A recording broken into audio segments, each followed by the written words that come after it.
په لومړیو کې له ایترو څخه د بې هوښه کوونکې مادې په توګه په جراحي عملیاتو کې استفاده کېده. په 1846 میلادي کال کې ویلیام ټي جي مورتون د لومړي ځل لپاره له ډای ایتایل ایتر څخه د بې هوښه کوونکې مادې په توګه استفاده وکړه. درنو لیدونکو سلام او وخت مو بخیر. دا کانکوري درس مو ایترونو ته ځانګړی شوی دی. ایترونه فرار کېدونکي او د سوځېدو وړ مواد دي چې خوږ او توند بوی لري. دا چې په چټکۍ سره فرار کېږي نو ځکه یې د تبخیر سرعت هم ډېر دی. راځئ چې ایترونه تعریف او ورپسې نومېښودنه وپېژنو. ایترونه هغه عضوي مرکبونه دي چې په هغې کې د اکسیجن اتوم د دوو عضوي معاوضو په واسطه احاطه شوی وي. په ایترونو کې د اکسیجن اتوم د یو پل په توګه عمل کوي چې دوه الکایل یا ارایل ګروپونه سره نښلوي. د ایترونو عمومي فورمول په دې ډول دی. د آر او ای آر قیمتونه کېدلی شي چې سره یو شان او یا توپیر ولري. د ایترونو نومېښودنه. ایترونه په دوو طریقو نومول کېږي چې یوه یې معمولي او بله یې د ایوپاک طریقه ده. یو په معمولي طریقه د ایترونو نومېښودنه. په ایترونو کې د معمولي نومېښودنې په طریقه کې د ایتر وظیفوي ګروپ د مرکزي هستې په توګه اخیستل کېږي. لومړی کوچنۍ معاوضه او بیا لویه معاوضه ویل کېږي او په پای کې ورسره د ایتر کلمه اضافه کېږي. د بیلګې په توګه میتایل ایتایل ایتر. که چیرې معاوضې متناظرې یا یو شان وي نو د دای له مختاړي څخه کار اخیستل کېږي. د بیلګې په توګه ډایل میتایل ایتر او ډای فینایل ایتر. 2. د ایوپاک په طریقه د ایترونو نومېښودنه. د ایوپاک په طریقه د ایترونو په نومېښودنه کې کوچنۍ معاوضه الکوکسي ګڼل کېږي او بله معاوضه چې د وظیفوي ګروپ او یا مرکزي هستې سره نښتې وي د الکان، الکین، الکاین په توګه په نظر کې نیول کېږي او نومېښودنه یې ترسره کېږي. د بیلګې په توګه میتوکسي ایتان، ایتوکسي ایتان او فینوکسي بنزین. ګرانو زده کوونکو، ایترونه په اوبو کې کم حلیږي خو په غیر قطبي محللونو لکه بنزین، کلوروفارم او هایدروکاربنونو کې په ښه توګه حلیږي. د ایترونو د جوش کې د الکولو په پرتله ټیټ دی. همداراز د ایترونو کثافت د اوبو له کثافت څخه کم دی. اوس هم راځئ چې د ایترونو کیمیاوي خواص وپېژنو. د ایترونو کیمیاوي خواص. په عمومي توګه ایترونه کلک یا مقاوم او ثابت مرکبونه دي. په ایترونو کې د کاربن او اکسیجن ترمنځ اړیکه ډیره مستحکمه او ماتول یې په اسانۍ سره ممکن نه دي. د دې ترڅنګ ایترونه په مناسبو شرایطو کې بیلابیل کیمیاوي تعاملونه ترسره کولی شي. د بیلګې په توګه یو له قوي تیزابو سره د ایترونو تعامل. ایترونه د اکسیجن په اتوم کې د غیر رابطوي جوړه الکترونونو د شتون له کبله له ځانه ضعیفه القلي خاصیت څرګندوي. ایترونه د قوي تیزابونو په واسطه تجزیه او د هغوی ایتري اړیکه پرې کېږي. د بیلګې په توګه ډایل ایتایل ایتر د برومیک اسید په شتون کې په ایتایل بروماید تجزیه کېږي. 2. د ایترونو هایدرولیز.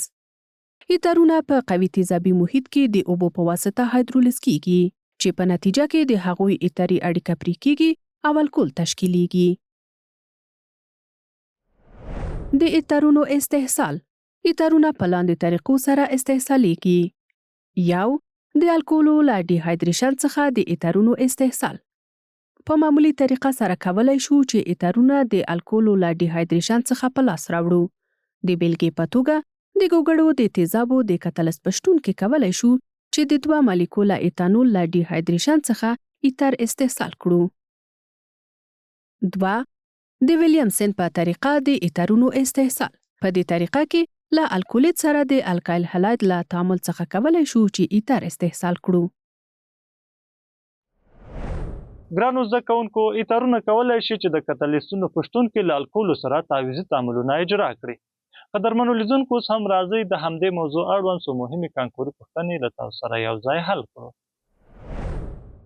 اوله پوښتنه: ایترونه په غیر قطبي محللونو کې څه ډول عمل کوي؟ 1. په غیر قطبي محللونو کې نه حل کېږي. 2. په غیر قطبي محللونو کې حل کېږي. 3. یوازې په قطبي محللونو کې حل کېږي. 4. هیڅ یو.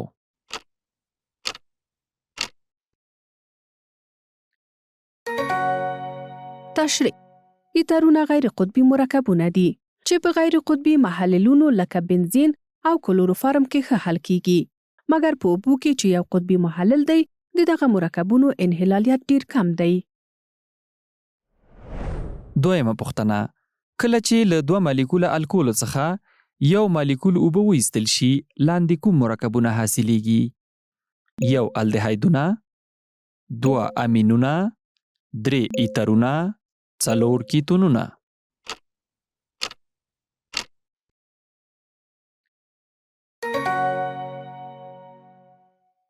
تشریح: په معمولی طریقه کولای شو چې ایترونه د ګوګړو تیزابو د کتلس په شتون کې د الکولو له ډیهایدریشن یعنی اوبه ایستلو څخه استحصال کړو. دریمه پوښتنه، ایترونه له لاندې خاصیتونو څخه کوم یو لري؟ 1 ضعیفه تیزابي، 2 قوي تیزابي، 3 قوي القلي، 4 ضعیفه القلي.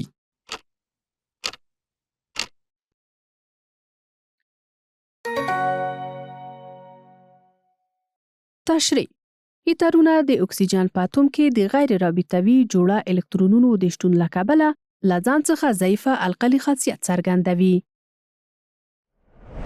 څلورمه پوښتنه، د ایوپاک په طریقه د ایترونو په نوم ایښودنه کې د RO ګروپ عبارت دی له 1 اکسي، 2 کیتوکسي، 3 الکوکسي، 4 پروپوکسي.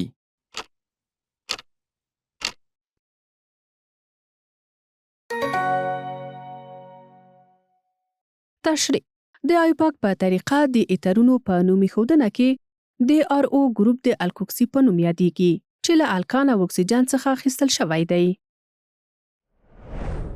درنو لیدونکو، زموږ د کیمیا د کانکور د خپرونه همدلته پای ته رسیږي. تر بلې خپرونې چې بیا ستاسو په درنو حضور کې حاضرېږو، تاسو ټول په لوی او بخښونکي څښتن تعالی سپارم.